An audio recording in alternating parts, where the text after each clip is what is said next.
பக்கவாதம் இல்லாத சமுதாயத்தை உருவாக்குவோம். டே 107. ஸோ பக்கவாதத்திற்கான பயிற்சிகளில் இப்போ நிறைய பேர் டவுட்டு கேட்குறாங்க. என்ன அப்படின்னா, சார் எங்களுக்கு ரிஸ்டே வேலை செய்யல, விரல்களுக்கான பயிற்சிகளை பற்றி நிறைய சொல்லுங்க அப்படின்னு சொல்லி கேட்டீங்க. இப்போ ஒருத்தங்களுக்கு வந்து ரிஸ்ட் வேலை செஞ்சுனாச்சுன்னா தான் விரல் வேலை செய்கிறது ரொம்ப ஈஸியாக இருக்கும், அடுத்த இதுக்கு போக முடியும்.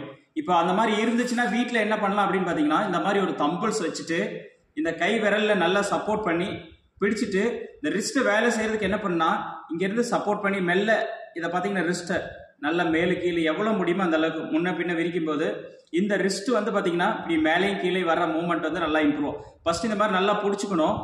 பிடிச்சிட்டு பார்த்தீங்கன்னா மெல்ல பின்னாடி இப்படி இழுக்கணும். அதுக்கப்புறம் மேலே முன்னாடி இப்படி மெல்ல தள்ள ஆரம்பிக்கும் போது கை வந்து முன்னாடி வரும். இப்படி பின்னாடி இழுக்கும்போது பார்த்தீங்கன்னா கை நல்லா மேலே வரும். ஸோ இந்த இடத்துல பண்ணும்போது இந்த தோள்பட்டை இங்கே இருக்க முழங்கை அசையாமல் பார்த்துக்கணும். ஒருவேளை இதில் செய்கிறதுக்கு சிரமமாக இருந்துச்சுன்னா இந்த கையில் மெல்ல சப்போர்ட் பண்ணி இந்த மாதிரி மேலும் கீழும் நல்லா அசைக்கிறதுக்கு பார்க்கணும். இப்படி அசைக்கிற பயிற்சியை நல்லா பண்ணணும் அப்படின்னா அடுத்து போகிறதுக்கு ஈஸியாக இருக்கும். ஸோ இது வந்து ரிஸ்ட் மூவ் பண்ணுறதுக்கு உண்டான பயிற்சி. ஆல்ரெடி ஏற்கனவே ஒரு வீடியோவில் சொல்லியிருக்கேன். திருப்பி இதை பற்றி இன்னும் நிறைய வீடியோஸ்கள் பண்ணி இதன் முறையாக சொல்லலான் இருக்கேன். இப்போ அடுத்தடுத்து பார்த்தீங்கன்னா விரல்களுக்கான பயிற்சிகளே அடுத்தடுத்து கொண்டுட்டு போகலான் இருக்கேன். தேங்க்யூ.